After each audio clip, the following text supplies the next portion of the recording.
Break બાદ ફરીથી આપનું સ્વાગત છે અને હવે સીધા તમને આણંદ લઈ જઈશું જ્યાં કેન્દ્રીય ગૃહમંત્રી અમિત શાહ પહોંચ્યા છે। के लोकप्रिय सांसद बकाभाई पटेल, श्री आशीष भाई भूतानी, सचिव सहकारिता श्री JM व्यास, कुलपति त्रिभुवन सहकारी यूनिवर्सिटी डॉक्टर मीनेश शाह, अध्यक्ष NDDB और भूतपूर्व अध्यक्ष इरमा, और आज गुजरात और देश भर से सहकारिता के अलग अलग क्षेत्र पर, राष्ट्रीय स्तर पर, राज्य स्तरीय और गुजरात में जिला स्तरीय काम करने वाले सभी सहकारिता क्षेत्र के नेताओं को, सहकारी कार्यकर्ताओं को मैं मनपूर्वक प्रणाम करता हूं।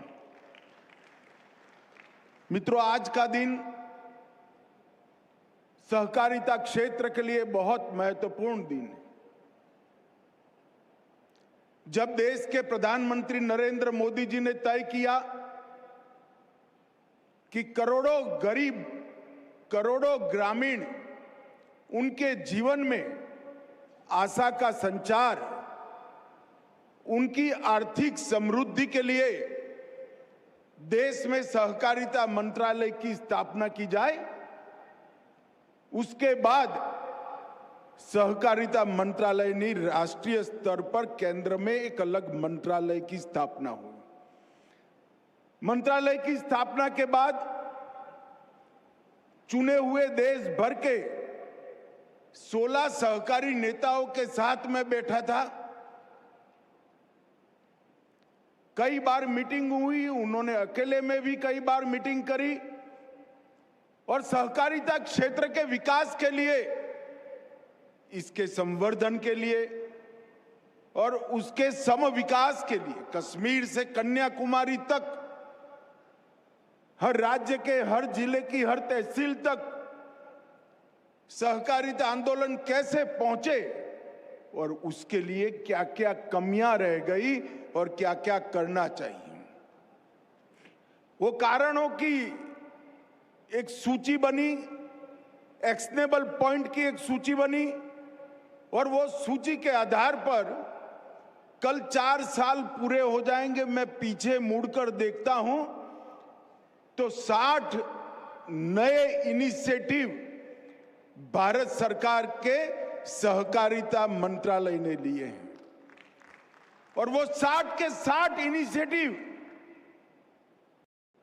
सहकारिता आंदोलन को चिरंजीव बनाने के लिए,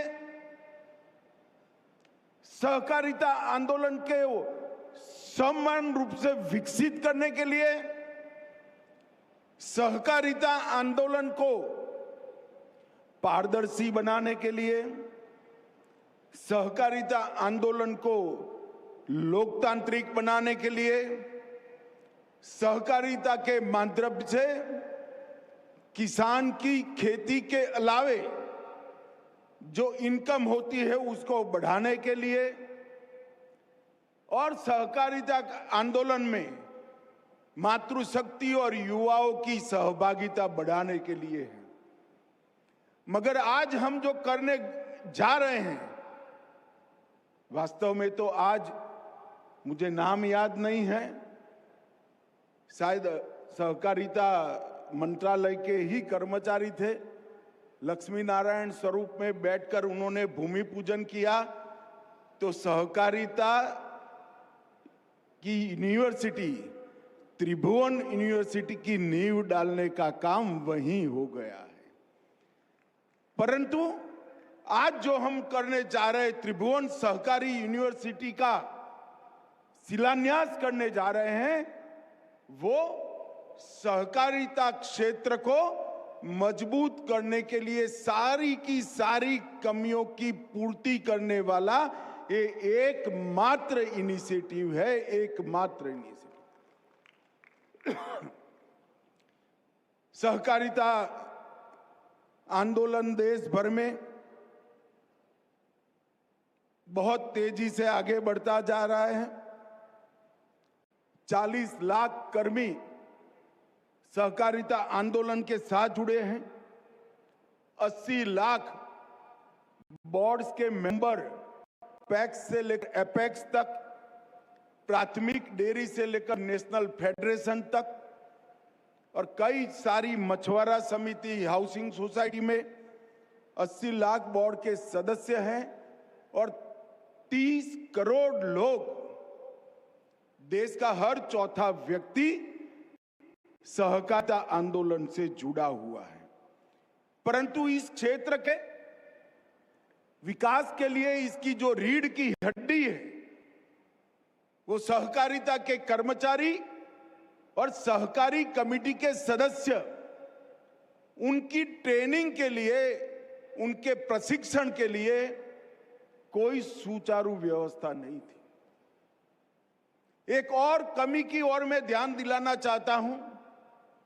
पहले हम कोऑपरेटिव में किसी को भर्ती करते थे, उसको नौकरी देते थे, फिर उसको ट्रेनिंग करते थे।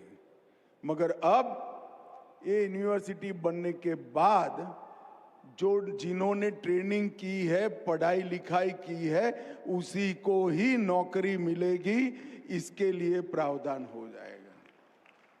अब मैं जो बोलने जा रहा हूं आपको शायद पसंद नहीं आएगा। इसके कारण सहकारिता में जो भाई भतीजेवाद का आरोप था वो भी चला जाएगा। जो सहकारिता यूनिवर्सिटी में से बाहर निकलेगा उसी को नौकरी मिलेगी, इससे पारदर्शिता भी आएगी। और अनेक प्रकार के नए कोर्स,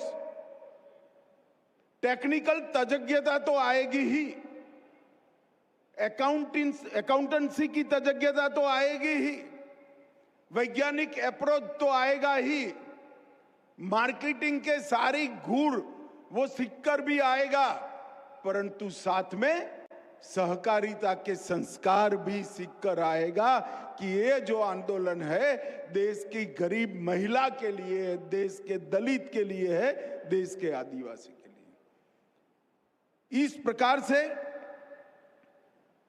कई प्रकार की समस्याओं का समाधान इस सहकारी यूनिवर्सिटी के आधारशिला रखने में। मित्रों, मोदी जी ने तय किया है 2 लाख नए पैक्स बनाए जाए। बाकी सारा विस्तार छोड़ दीजिए, सिर्फ 2 लाख नए पैक्स का ही निर्णय करते हैं जो बन रहे हैं। और मुझे विश्वास है कि इस वर्ष तक हम 60,000 बना लेंगे, तो 2 लाख पैक्स में ही 17 लाख कर्मचारी चाहिए। और कई सारी जिला डेयरियां बन रही है, कई सारी डेयरीज बन रही है। ये सब के लिए ट्रेन मैन पावर की जरूरत पड़ेगी, जो त्रिभुवन सहकारिता विश्वविद्यालय पूरा करेगा। आज यहां पर 125 एकड़ में 500 करोड़ की लागत से विश्व का पहला त्रिभुवन सहकारी यूनिवर्सिटी का आधारशिला रखने का काम किया।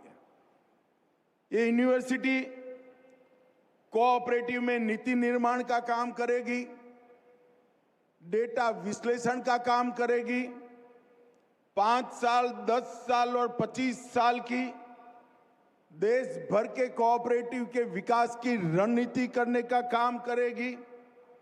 अनुसंधान को भी इस यूनिवर्सिटी के साथ जोड़ा गया है।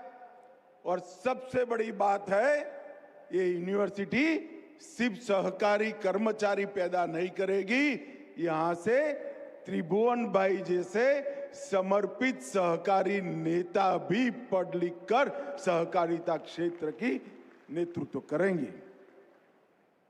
और मित्रों, सीबीएसई ने शुरुआत की है।